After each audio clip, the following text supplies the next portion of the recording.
Welcome to the first of three discussions on primary works by either political historians or political psychologists or political scientists that have focused in on what presidential success means and how we might be able to predict it.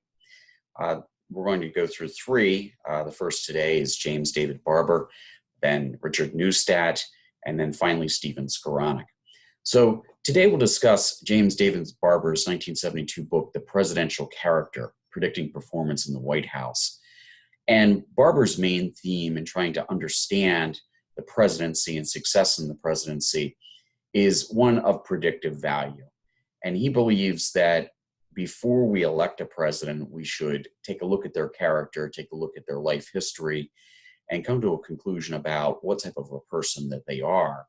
And after coming to that conclusion, we can determine whether or not they probably would be a good president, depending on certain characteristics that he talks about. Now, this book gained great fame because in many respects, it predicted the character of Richard Nixon, and Barber showed that the active negative type of president would probably be the one that causes the most trouble. And it just so happened that Richard Nixon ended up resigning and Barber looked like a genius. So let's take a look at this. We're not going to take a look at a thorough version of this. If you'd like to do that, there are videos elsewhere. And also you could read the book. We're just going to take kind of an overview of this. So in looking at the way that Barber examines the personality of a president, understanding who that person is, how they approach their lives, what they think about life, how they think about their relationships with other people. All of these things are important to the way that a president will perform once they are in office. And, there are a lot of stress on a politician. They have to be in charge in front of the public. They have to be able to negotiate. They have to work very long hours in which, they may or may not be successful in what they do. And we can learn a lot, says Barber, from taking a look at their personalities and how they approach this. So there are three main personality shapes that Barber says we should look for in the development of a human being prior to them really reaching, I guess, adulthood or the age of becoming president, which is 35 in the United States. So he says we should go back and take a look at these characteristics and how people grew up. The first thing is character, and this develops within the childhood of an individual. Basically, how do they get along with their parents, with their families, with the people around them? How do they feel about themselves? Oftentimes, some of this might have something to do with their socio-demographic characteristics. Were they poor? Did they grow up in a house where perhaps there might have been some domestic abuse, or perhaps chemical dependency of some sort? How do they see themselves? And that helps form what the person is going to feel as they develop over time. The second view is as people get into adolescence, they develop a worldview. And, through political socialization and also the circumstances that we find ourselves in during our lives, again, depending on those kind of characteristics formed in childhood, it helps us to form our view of human nature. Is human nature good? Is it bad? Can we change human nature? How will we go about doing that if we could? How do we view the primary kind of political crisis of our time or the moral conflicts of our time? And how do we come down upon that? And oftentimes, depending when you grow up, oftentimes has this kind of effect on what your political beliefs are. So this all starts to form when we're in our adolescence. And then finally, Barber talks about the idea of style. And this forms in our early adulthood. Essentially the point at which we start to break away from our family and become an individual, and we are no longer kind of held and bound by that family situation. How do we emerge with our character and worldview to form the style of who we're going to be as an individual? And for politicians, that is, how do I relate to other people? How do I talk to people about issues? How good am I at personal relations? You know, I'm an introvert, I'm an extrovert. And then how hard do I work at my jobs and the things that I do? And those things then, basically what Barber says is by the end of adolescence, we can get a pretty good view of who a person is. Now, that doesn't mean that they can't develop later on in life and change over time. But Barber says really, we can know quite a bit if we know the childhood and adolescence of individuals. So we have basically a typology that James David Barber came up with in thinking about the psychological presidency. And there are 4 characteristics that help define this. First is the idea of being positive or negative.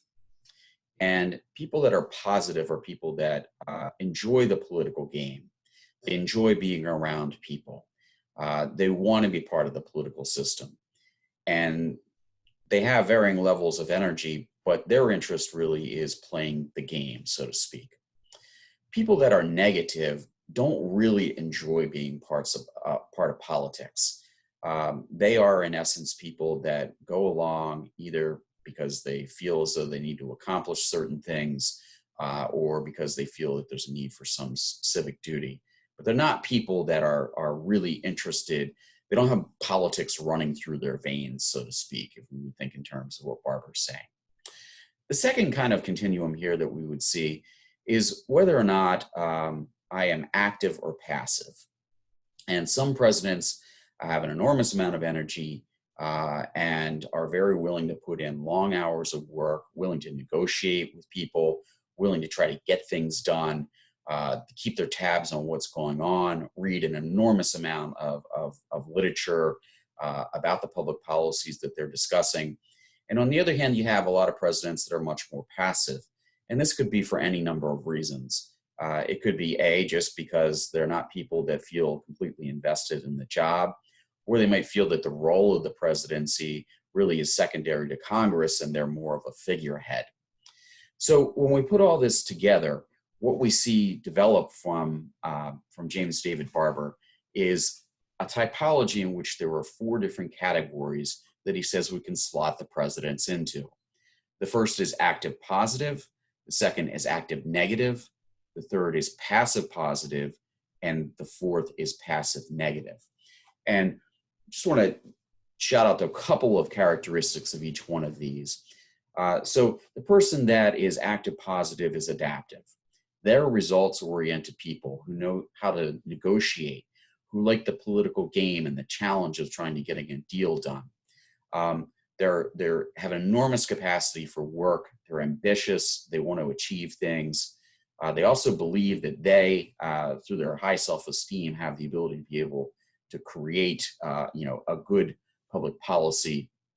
But on the other hand, they also are realistic about the political process and realize that they have to be flexible. Again, it's trying to achieve results and negotiating those results and playing that political game that they really like. And basically, they want to achieve things that are good for the public.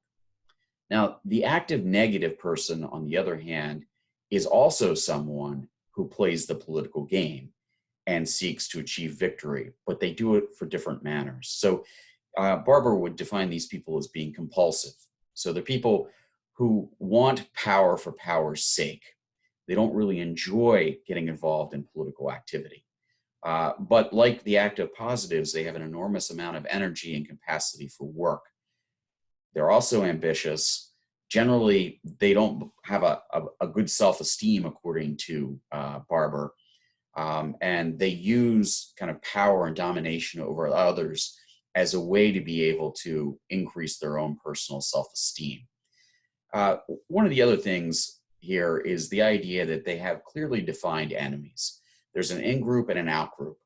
And those people that are on the out-group are people that have to be distrusted. And what comes along with that is that if I lose to those out-groups, in other words, if I don't accomplish my goals because of the out-groups, I've surrendered, and that's a personal loss.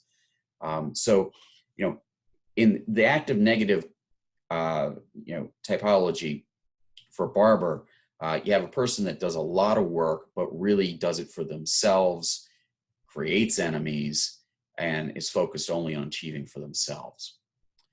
Get down to the bottom left-hand quadrant here, we see the passive positives.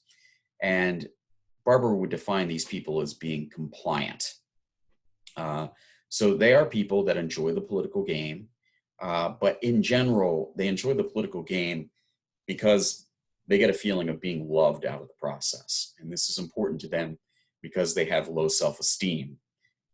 They are also people that aren't quite as active and ideological in the process, but are basically able to work along with other people and guided by others people's policy preferences. They don't want to get stuff done, but they don't want to invest too much of themselves in that. And then finally, at the bottom is the passive negative. And Barber basically said that these people are withdrawn from politics. They are people that are only running for politics or want to be president because they want to emphasize civic virtue. They don't invest a lot of time or effort. They do not in any way, shape, or form really enjoy political activity and the bargaining and the negotiation. Basically, being president for them is an obligation or a duty. So if you take a look at all of these, we have these 4 different quadrants. And if you think about the way Barber approaches these, for him, the best type of person to be president is an active positive, someone who enjoys the political game and someone who has a lot of energy to invest in creating compromise and creating legislation and trying to do the best for the public. At the other end of the spectrum, he finds the active negative people to be the most detrimental to American democracy and potentially the worst presidents. These are people who are very invested in their job, but instead of being invested in it in order to be able to create good public policy, they're invested in it because they want to get their own self-esteem built up by the fact that they can pass policy. They view everything through a binary world of me versus them. And that means that they take defeats personally and make politics personal, which can lead to presidencies that find themselves in trouble. And then the passive positives are good, relatively good. They're okay for Barber. There is that enjoyment of being president, being a figurehead, and being willing to compromise is good. But they're not people that are completely invested in the office. By being passive, they oftentimes let other people make decisions for them. And that's not a great characteristic for Barber. And finally, but they're not people that are detrimental to American democracy. And then finally, the passive negatives at the bottom are probably the second worst category for Barber, but nonetheless not as detrimental as the active negatives. So let's take a look at just a summary of each type, and then I'll pull out what probably would be a characteristic person for Barber in each one of these situations.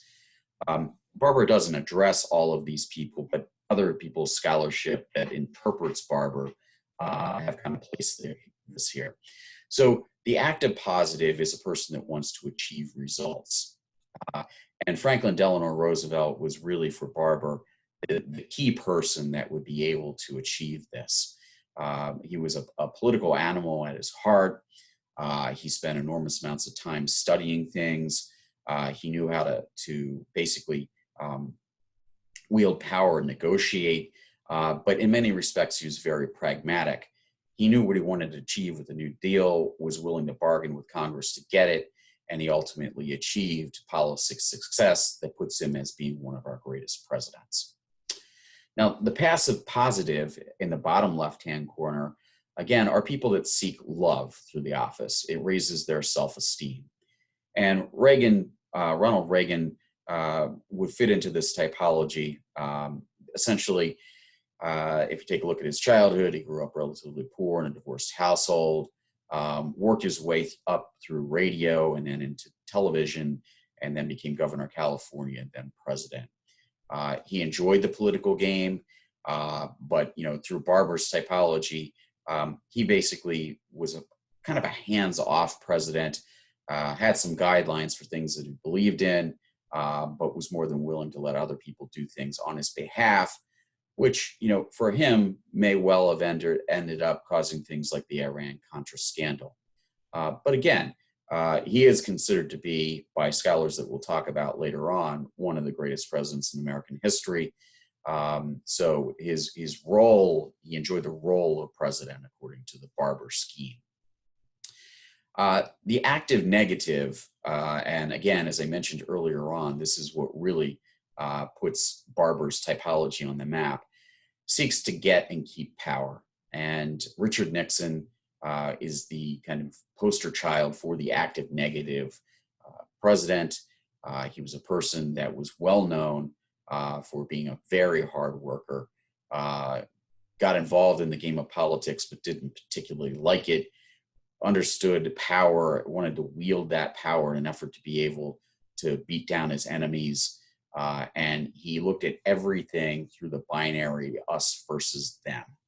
And if you listen to the Nixon tapes and various other things, it was always about winning versus losing and stopping other people from winning. And that, of course, from Barber's perspective, was what got Nixon caught up in Watergate, and it eventually led to his demise as president and being the only president to resign. Then down at the bottom, we see the prototypical passive negative person, which was President George Washington. And George Washington essentially did not want to become the first president. He didn't like the game of politics. He wanted to retire to Mount Vernon, but was really drafted as being the one person that could unify the country. He did this out of an obligation, a sense of kind of noblesse oblige, the idea that it was his civic responsibility to be president. And as president, his style was very much different, probably, than many presidents after that, particularly in the modern presidency. He felt himself to be above politics. He did not want to get down and dirty. He did not want to be involved in the partisan nature of what was going on, particularly letting the fighting underneath him to go on between people like Hamilton and Adams and Jefferson and so forth. So for him, he was kind of more of a figurehead president than he was being an active policy president. Although we know from history that that wasn't always the case. But in Barber's typology, that's the way he fits. Now, just a couple of other examples of these active positives. We have Franklin Roosevelt, Truman, John Kennedy, President Ford, George H.W. Bush, Clinton, all falling up in the left-hand quadrant.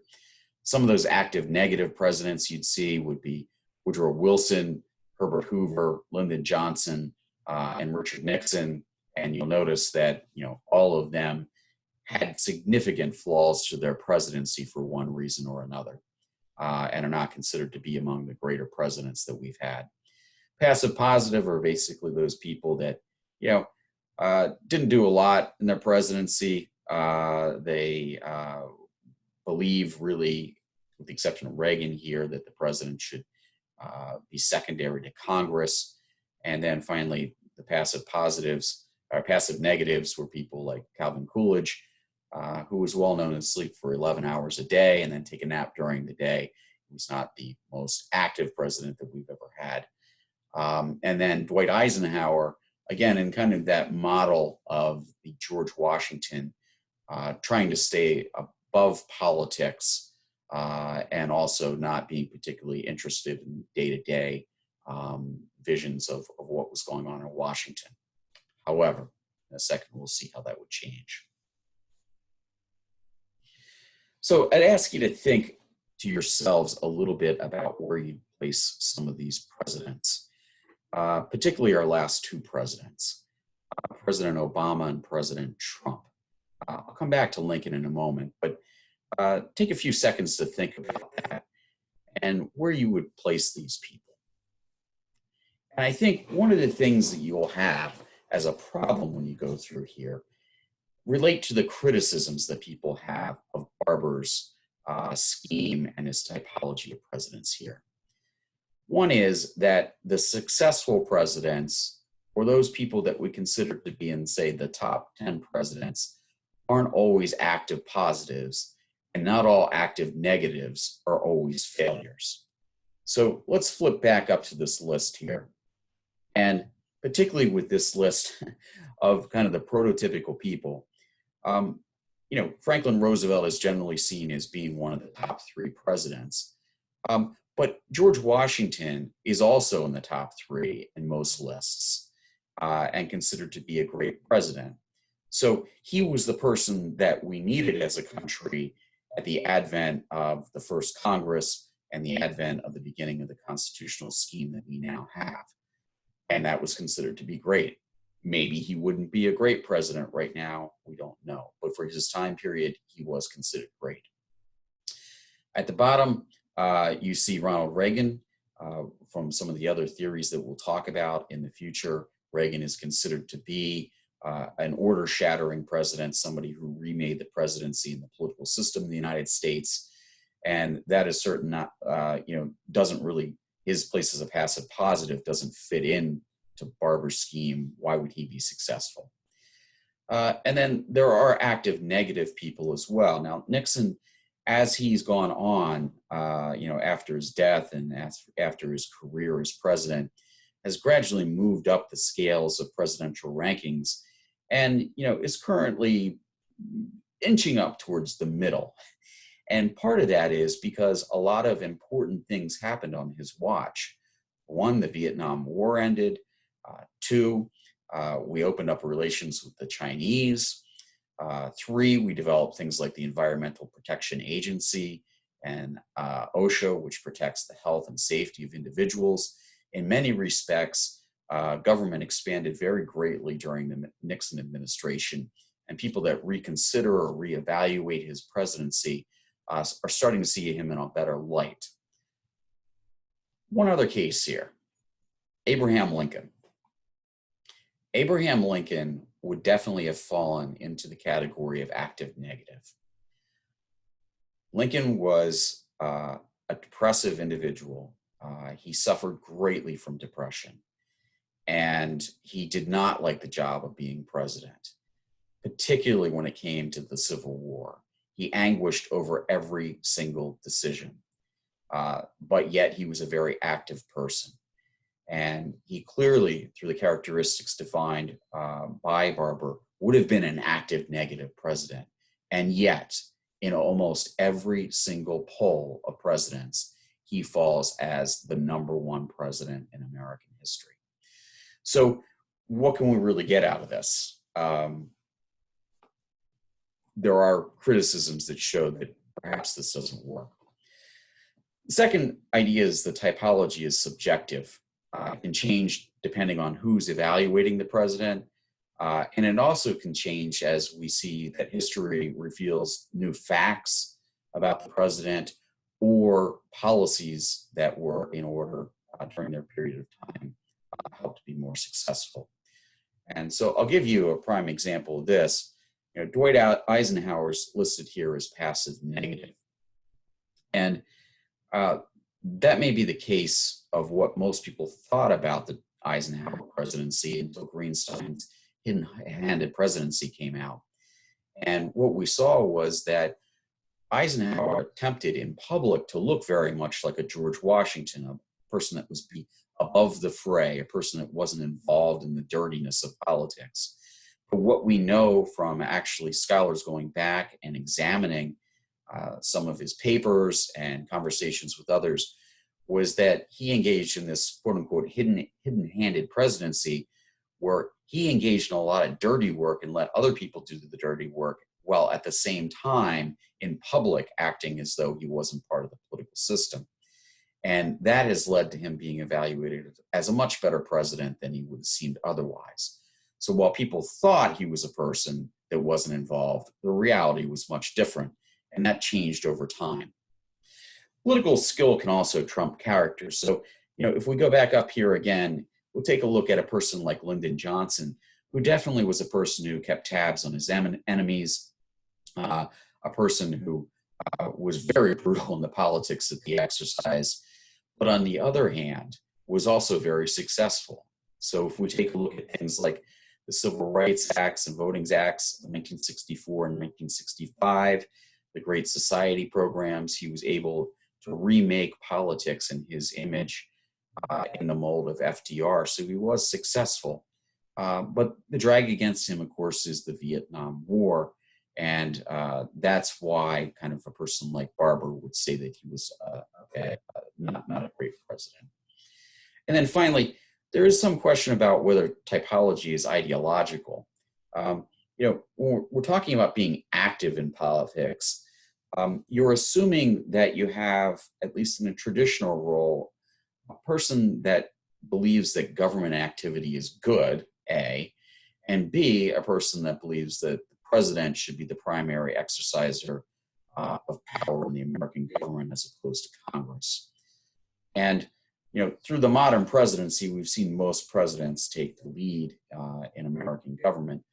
But there is some question when you take a look at people like Taft, Harding, Reagan, Coolidge, Eisenhower. They were all Republicans, and yet they end up kind of in these passive situations.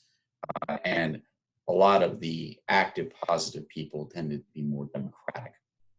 So that leads us to kind of evaluate this. So as you think about, what you think Obama or Trump would be, think about whether or not this is really just a subjective exercise or whether you can actually think about objectively about a person's personality and how much it might help you understand the presidency.